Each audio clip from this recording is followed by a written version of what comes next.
Now, with every art side of it and the soft, intangible side of it and the human instinctive communication side of it and every other sociological science that I don't know all the technical names of, there's a scientific part, a part that involves doing your homework, being well prepared, being well organized, being very precise in your requests, being persistent in your quest for the truth, and of course not accepting the first answer as the final answer. You need to, really kind of, obviously if you're a lawyer on this call and you've had legal training and you've been taught how to do critical thinking, then, this is just a reminder that we need to be in that mindset when we're conducting due diligence. But for those of you that are investment bankers or accountants that haven't been to law school, you too can mimic that same level of critical thinking.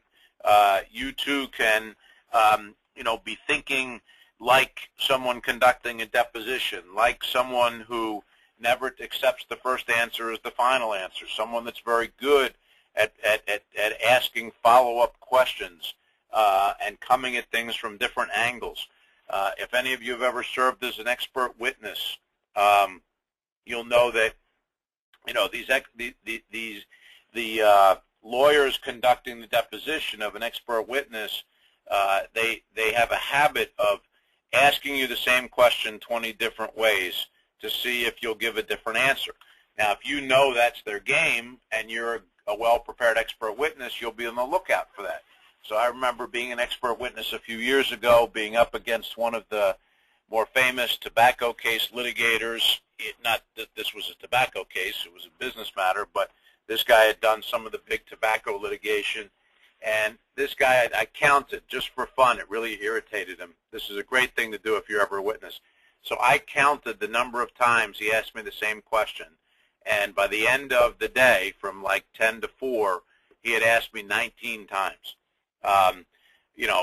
19 different, slightly different questions to get to the same answer, and I answered consistently 19 times. Now, I had prepared my brain for that process. Most people don't. If you ask a question and the answer just doesn't seem right, come at it a few minutes later with a similar question, but that doesn't sound like, the person you're asking may not be trained enough to recognize that you're coming at it a different way, and suddenly the truth may start revealing itself. Trust your gut feel here on the science. If it's too good to be true, it probably is. And that means we need to uncover the issue further. That means we need to ask a lot more questions. And it most certainly means, if the transaction is moving forward, that we need some reps and warranties and other things adjusted accordingly. Make sense to everybody?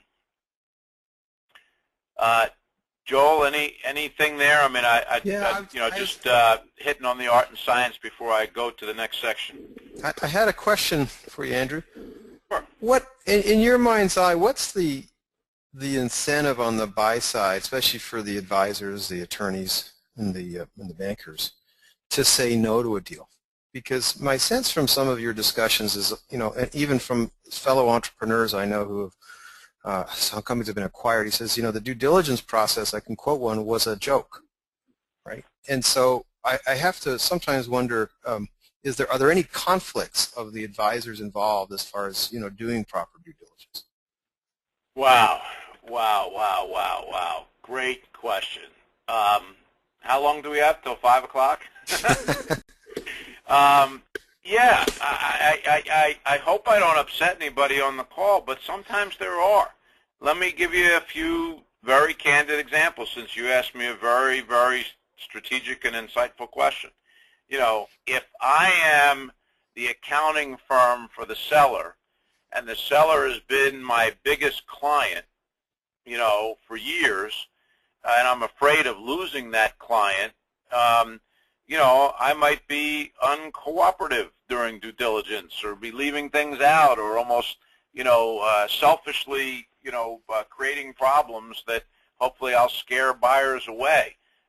Another issue that I've seen happen is when the sellers are not all aligned. So let's say you have, 2 different venture capital investors in the company, and you have a management team in the company, and you have sort of a ownership, semi-retired, and all 3 of these groups are sellers, but they all have different agendas, and they do something to derail the transaction in some way. Or let's say the management team doesn't think that they're getting enough for the company, but the 2 venture capitalists are anxious to liquefy their position, and all of a sudden there's different levels of cooperation taking place. So, you know, these things do happen. It's sort of human nature.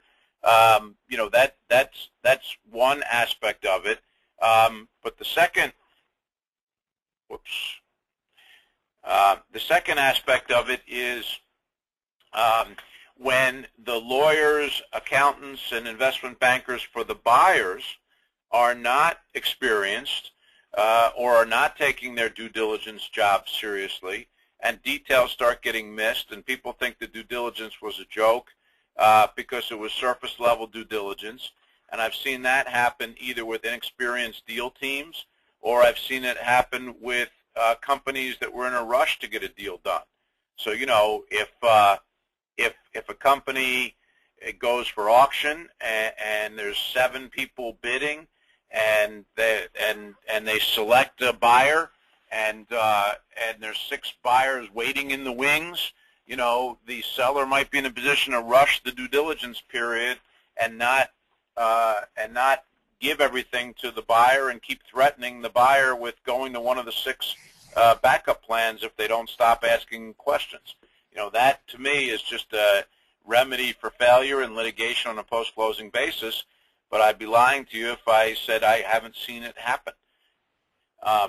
And then the last one is sort of the opposite problem, where due diligence is essentially one huge fishing expedition, and the seller's getting frustrated because even though I'm giving all of you good advice on this webinar, the seller's like, come on, you know, we don't have any more time for this.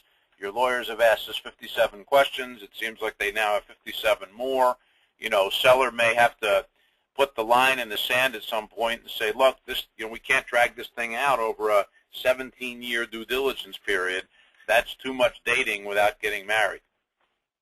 And at some point, the lawyers will have to put their heads together and draft a document, perhaps around a due diligence period that was expedited or incomplete or not the way it should be under best practices. Does that make sense? I mean, that was an insightful question. I want to make sure I matched it with an insightful answer.